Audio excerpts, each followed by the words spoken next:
전능하신 하나님 주께 감사드리세.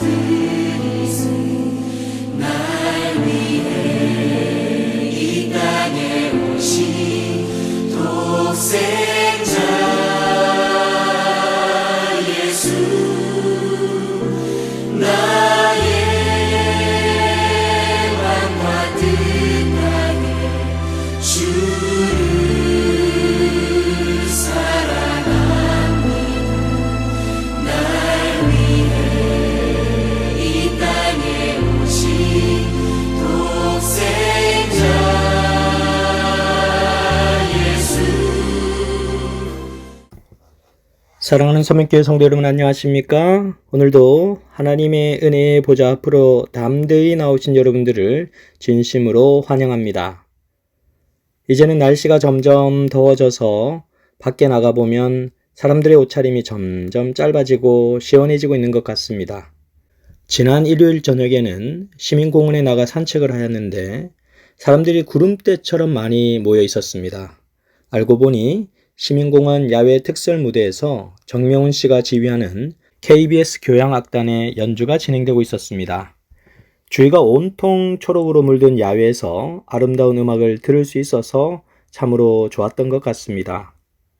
날씨가 이렇게 좋으니까 이제 아침 저녁으로 야외로 나가셔서 좋은 공기도 마시고 힐링도 할 수 있는 그런 공간들을 찾아보는 것도 좋은 선택이 아닌가 하는 생각들을 해보게 됩니다.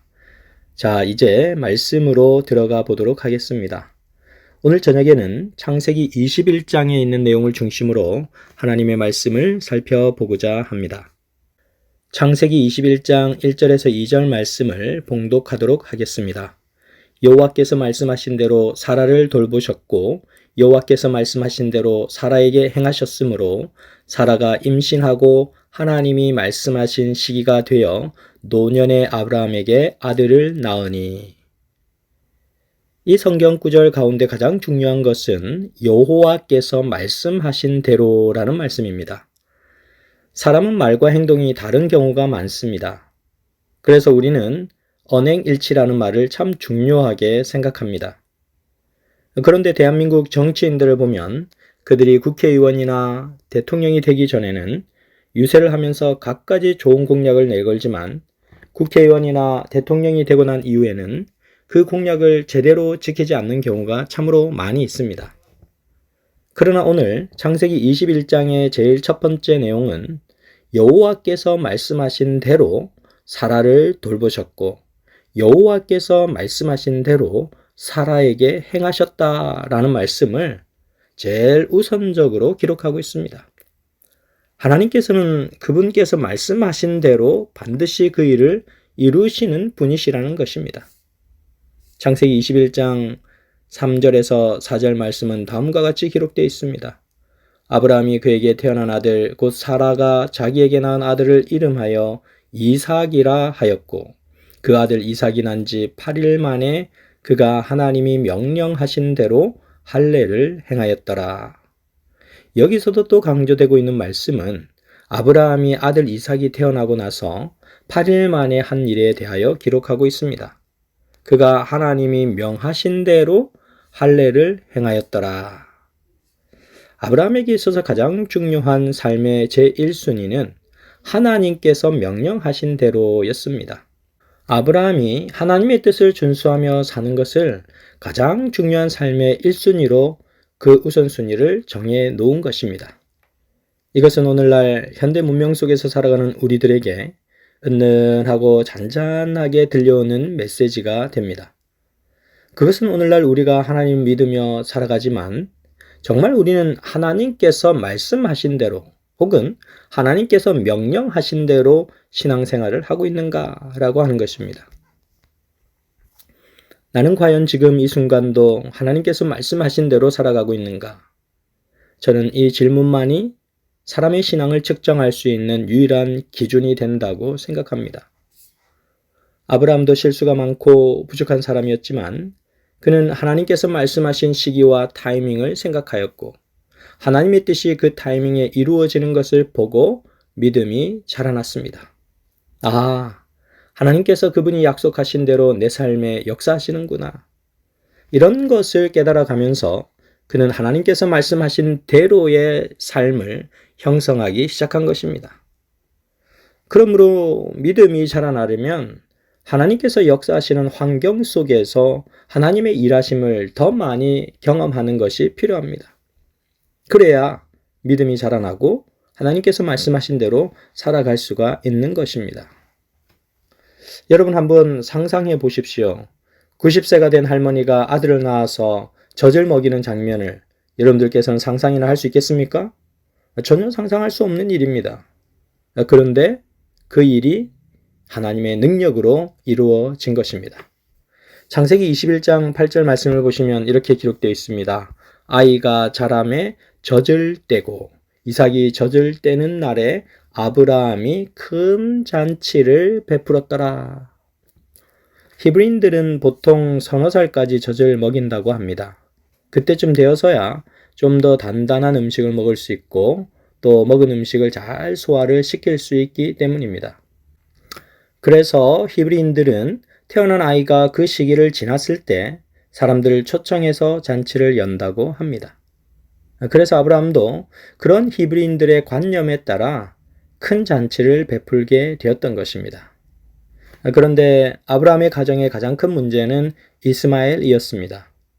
하나님께서 주신 명령과 그분의 말씀에 순종하지 않아서 발생한 어떤 문제가 아브라함의 가정에 있었던 것입니다. 그것이 바로 이스마엘이라고 하는 존재였습니다. 이스마엘은 하갈의 태를 통해서 태어났지만 이삭보다 먼저 태어났기 때문에 이삭보다는 형의 위치에 있었습니다. 그래서 이스마엘은 이삭을 놀리고 괴롭히는 것이었습니다. 창세기 21장 9절 말씀은 이렇게 기록합니다. 사라가 본즉 아브라함의 아들 애굽 여인 하갈의 아들이 이삭을 놀리는지라. 성경 기자는 여기서 이스마엘의 이름을 직접 기록하지 않고 아브라함의 아들 애굽 여인 하갈의 아들 이렇게 표현을 합니다. 매우 직접적이지 않고 간접적인 표현을 쓰는 것입니다. 정말 이스마엘을 아브라함의 본 아들로 인정하지 않는 모습을 보는 것이죠. 이스마엘은 13살이 될 때까지 외동 아들로서 아브라함의 극진한 관심과 사랑을 받고 자라났습니다. 비록 첩의 아들이긴 했지만 아브라함의 큰 아들로서 이삭에게 은근히 힘 자랑을 하고 싶었던 그런 이스마엘의 모습을 찾아볼 수가 있습니다. 그런데 사도 바울은 이스마엘과 이삭의 이러한 관계를 그의 독특한 영적 시각에서 영과 육의 대쟁투로 묘사하고 있는 모습을 갈라디아서 4장 28절에서 29절 말씀을 통해 우리는 확인해 볼 수 있습니다. 형제들아 너희는 이삭과 같이 약속의 자녀라.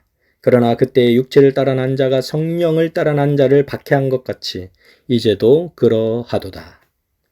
바울은 이스마엘을 육체를 따라 난 자라고 언급했고 이삭을 성령을 따라 난 자라고 언급하고 있습니다.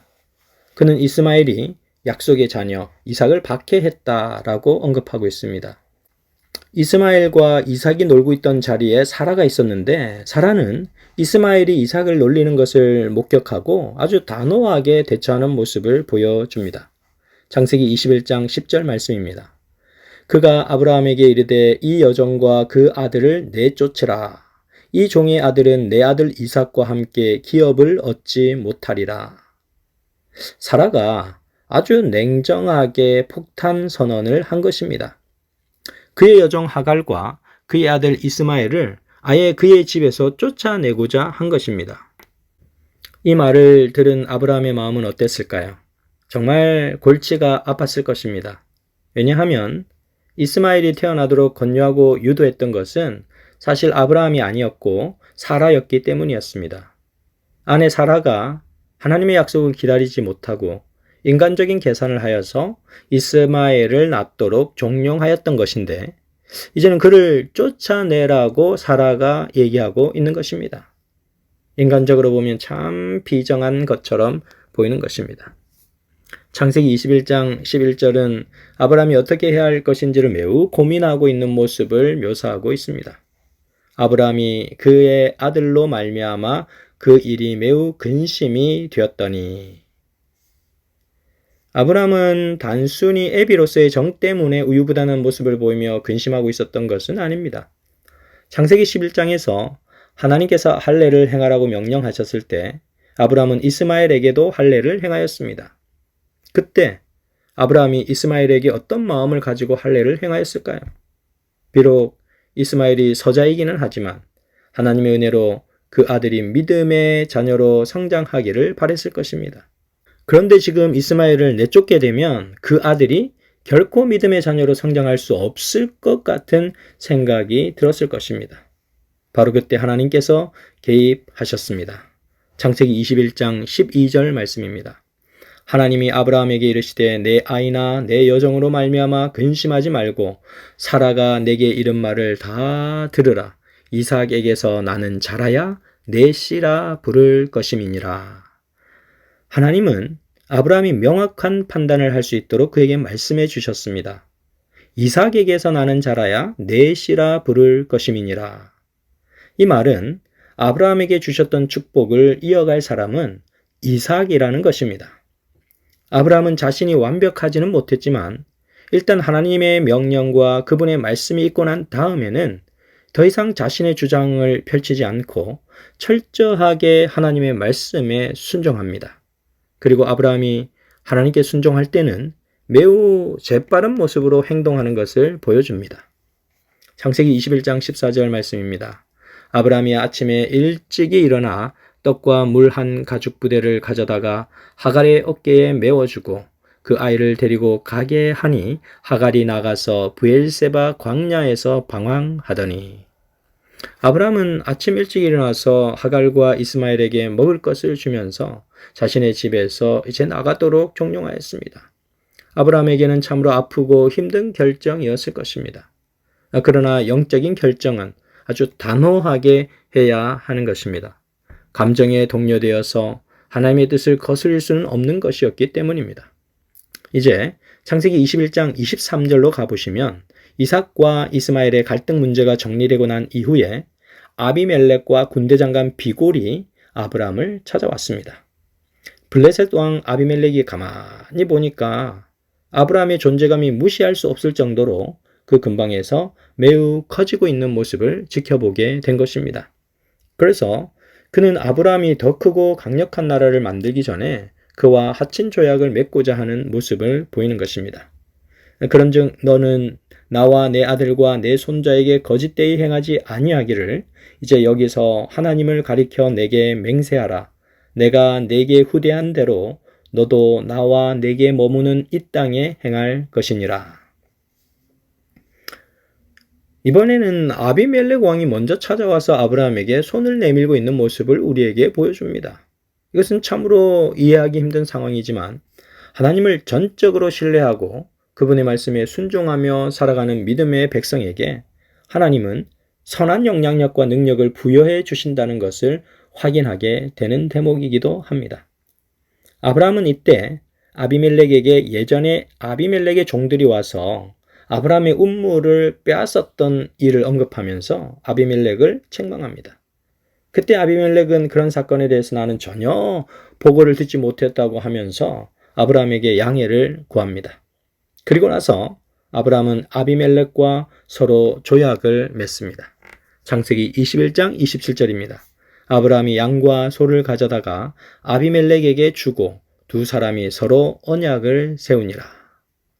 아비멜렉과 아브라함이 양과 소를 가져다가 서로 화친의 언약을 맺었습니다. 그 장소는 브엘세바라고 하는 장소였는데 그 이름의 뜻은 맹세의 운물이라는 뜻이었습니다. 아비멜렉이 떠난 뒤 아브라함은 그곳에 에셀나무를 심고 여호와의 이름을 불렀습니다. 에셀나무는 작은 숲이라고 하는 의미를 가지고 있습니다. 시내 광야에서 서식하는 상록수 같은 생명력이 아주 강한 나무입니다. 이 나무는 키가 크고 넓은 그늘을 만들어주기 때문에 작은 숲과 같은 효과를 낸다고 해서 그렇게 부르는 것 같습니다. 아비멜렉과 아브라함이 화친을 맺고 맹세한 곳이 브엘세바였습니다. 그러므로 그 시각 이후로 브엘세바는 블레셋과 이스라엘의 국경이 되었습니다. 하나님은 7 암양 새끼로 아비멜렉으로부터 운물을 갖게 해 주었고 그곳이 이스라엘 자손의 땅이 되었으며 그곳이 경계선이 되어 버린 것입니다. 사랑하는 성도 여러분, 믿음의 백성들이 걸어가는 길을 열어주시는 분은 하나님이십니다. 하나님은 우리가 얼마만큼 가져야 하고 얼마만큼 획득해야 하는지를 아시는 분이십니다. 여러분들이 영적으로 치열하게 싸워야 할 때와 지혜롭게 화친을 맺어야 할 때를 아시는 분이십니다. 하나님의 음성을 세밀하게 들으시고 그분께서 말씀하신 대로의 삶을 걸어가는 여러분과 제가 되시기를 간절히 바랍니다. 자, 오늘의 기도 제목입니다. 오늘 주신 말씀을 생각하시면서 우리가 오늘 기도하는 시간을 갖도록 하겠습니다. 첫 번째 기도 제목입니다. 화명산이 곧 국립공원으로 지정될 예정입니다. 2025년 12월 연말까지 바로 화명산이 국립공원으로 지정될 예정인데, 화명산이 국립공원으로 지정되게 되면 영남합회가 소유하고 있던 15만 평의 부지를 개발할 수 있게 됩니다. 그렇게 되면 영남합회는 정말로 큰 부지를 가지고 청소년 캠프와 또 여러 가지 각종 수련 시설을 할 수 있는 그런 부지를 갖게 되는 것입니다. 이 일을 위해서 간절히 기도해 주시기를 바랍니다. 두 번째는 7월 3일부터 11일까지 미국 미주리주 세인트루이스에서 재림교회 대총회 회의가 열리게 됩니다. 이때 전 세계에서 참석한 대표자들이 재림교회 대총회장을 비롯한 지회장 등 모든 지도자들을 선출하게 됩니다. 모세와 같은 영적인 지도자가 선출될 수 있도록 그 일을 위하여 기도해 주시기를 바랍니다. 오늘은 이 두 가지 제목을 가지고 기도할 텐데요. 잠시 머리 숙여 기도하도록 하겠습니다. 사랑이 많으신 하늘아버지, 오늘도 저희에게 기도의 시간으로 저희를 초청해 주셔서 감사를 드립니다. 하나님의 말씀을 인하여 우리의 삶에 새로운 소망을 갖도록 인도해 주셔서 감사를 드립니다. 아버지 하나님, 여호와의 말씀하신 대로의 삶을 추구하며 여호와의 말씀하신 대로 살아갔던 아브라함의 모습을 우리에게 보여주셔서 감사를 드립니다. 우리도 여호와께서 말씀하신 대로 살아가는 믿음의 사람들이 될 수 있도록 인도하여 주시옵소서. 아버지 하나님, 첫 번째 화명산이 곧 국립공원으로 지정될 예정이라고 합니다. 아버지 하나님, 이 일에 관여하셔서 2025년 12월 연말까지 화명산이 국립공원으로 지정되게 될 때에 영남합회가 소유하고 있었던 15만 평의 부지도 개발할 수 있는 특권을 가질 수 있도록 저에게 역사하여 주시고 이 일이 꼭 이루어질 수 있도록 인도하여 주시옵소서. 아버지 하나님, 7월 3일부터 11일까지 미국 미주리주 세인트루이스에서 전 세계 대표자들이 모여서 재림교회 대총회 회의를 하게 됩니다. 이때 재림교회 대총회장을 비롯한 지회장 등 모든 지도자들이 선출되게 되오니 아버지 하나님, 모세와 같은 영적인 지도자가 선출될 수 있도록 인도하여 주시옵소서. 주의 성령께서 저희들을 인도해 주시고 오늘도 하늘 가나안을 위하여 한 걸음 한 걸음 나아갈 수 있도록 인도해 주셨사오니 그 은혜를 감사를 드립니다. 우리 서면교회 각 성도님들 가정을 기억하여 주시고 각 가정에 필요한 모든 기도에 응답하여 주셔서 우리 서면교회 성도들이 더욱더 영적으로 화합하고 하나 되어서 하늘 가는 그 일을 위하여 잘 준비되어지는 믿음의 공동체가 될 수 있도록 인도하여 주시옵소서. 사랑과 은혜가 충만하신 우리 구주 예수님 이름으로 기도드렸습니다. 아멘.